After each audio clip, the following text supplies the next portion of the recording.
শেখ হাসিনা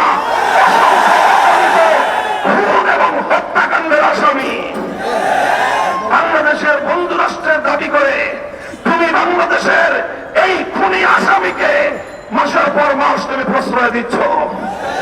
আবার এখন তোমার কোলে বসে সে বাংলাদেশের ইসকনের পক্ষে সাফাই গায়।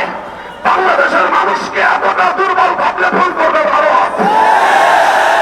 অতীতে আমাদের অনেক ঐতিহ্য রয়েছে, ইতিহাস রয়েছে। আমরা ছোট হতে পারি, আমরা ভীরু কাপুরুষের দল নই। যদি আমাদের উপর যুদ্ধ চাপিয়ে দাও, যদি আমাদেরকে এভাবেই তুমি একতরফা হত্যা করার চেষ্টা করো, যদি আমার জনপদকে আমার ভাইয়ের রক্ত দিয়ে যদি তুমি রঞ্জিত করো, তাহলে আমরা তোমার বিরুদ্ধে প্রতিরোধ করে তুলব। আমরা সংগ্রামী সাথী ও বন্ধুগণ, হেফাজতে ইসলাম বাংলাদেশ দেশের সকল ধর্মপ্রাণ মুসলমানদের প্রতি উদাত্ত আহ্বান জানাচ্ছে। শহীদ সাইফুল ইসলাম আলিফের হত্যাকাণ্ড আমাদেরকে স্পষ্ট বার্তা দিচ্ছে। এই হত্যাকাণ্ডের মাধ্যমে বাংলাদেশে নৈরাজ্য সৃষ্টি করে রক্তের হোলি খেলা খেলানো, এটাই হলো বাংলাদেশ বিরোধী শক্তির অভিন্ন টার্গেট।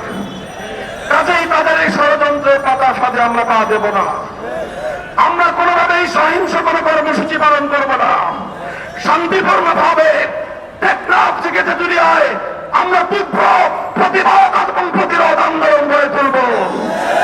শান্তি হবে আমাদের হাতিয়ার, ধৈর্য হবে আমাদের সৌন্দর্য। শেষ মুহূর্ত পর্যন্ত আমরা ধৈর্য ধারণ করব। আমরা রাষ্ট্রকে বলবো, সরকারকে বলবো, চিন্ময় কৃষ্ণ দাসকে ভালোভাবে রিমান্ডে নিয়ে জিজ্ঞাসাবাদ করে বাংলাদেশ বিরোধী ষড়যন্ত্রের তথ্যগুলো তার কাছ থেকে আপনারা উদ্ধার করুন। শেখ হাসিনা তাকে কত টাকা দিয়ে তার সন্ত্রাসী বাহিনীকে দেশের বিরুদ্ধে লেলিয়ে দিয়েছে সে তথ্য উদ্ঘাটন করুন। ভারত তাকে বাংলাদেশের অখণ্ডতা ধ্বংস করবার জন্য কিভাবে উস্কানি দিয়েছে, কি তাকে মন্ত্র দিয়ে বাংলাদেশে বারবার পাঠাচ্ছে, সেই তথ্যগুলো উদ্ঘাটন করে জাতির সামনে আপনারা বাংলাদেশ বিরোধী সকল অপশক্তির মুখ সম্মোচন করে দিন। সংগ্রামী সাথী ও বন্ধুগণ, সর্বশেষ আমাদের দাবি হল শহীদ সাইফুল ইসলাম আলিফ হত্যাকাণ্ডের জন্য প্রত্যক্ষ এবং পরোক্ষভাবে যারা যারা জড়িত অনতিবিলম্বে তাদেরকে আইনের আওতায় এনে দৃষ্টান্তমূলক শাস্তির ব্যবস্থা করতে হবে। সেই সঙ্গে সন্ত্রাসবাদী জঙ্গিবাদী সশস্ত্র সংগঠন হিসেবে সৌদি আরব, চায়না, মালয়েশিয়া সহ পৃথিবীর বহু রাষ্ট্রের মতো বাংলাদেশেও ইসলামকে নিষিদ্ধ করতে হবে।